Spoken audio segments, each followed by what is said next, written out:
با نام یاد خدا مزه احساس هستم از چینل احساس فن.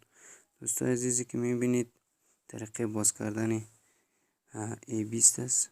دوستان عزیز اول کسته هیدگن میگیریم 4 اطرافشه تا که چسبایش نرم شوه و ما تا بتونیم براحتی اسکرین و تخت A20 بتونیم بکشیم. دوستان عزیز میبینید در ویدیو که ما اسکرین A20 میکشیم، پشتیش کشیدیم دوستان عزیز و با راحتی هرچی تمامتر میتونیم که اسکرین و تخت A20 بکشیم. دوستان عزیز اگر خواستین ویدیوهای ما رو ببینین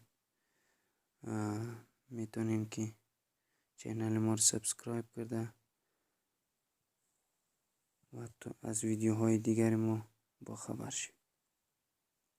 این نیست دوستان عزیز تخت A20 است. این ریبند است دوستان عزیز. ریبند با پنس خود میکشیم دوستان. این ریبند دومی است دیتا و برق است از تخت اصلی به تخت پایینی وصل میکنه. دوستان عزیز این جک باتری است که میتونیم باتریش را ما بکشیم. دوستان عزیز اگر میخواین که چینل ما رو ببینین و از ویدیوهای ما آگاهی پیدا کنین میتونین که چینل ما رو ببینین، سابسکرایب کنین و ویدیوهای ما رو تماشا کنین.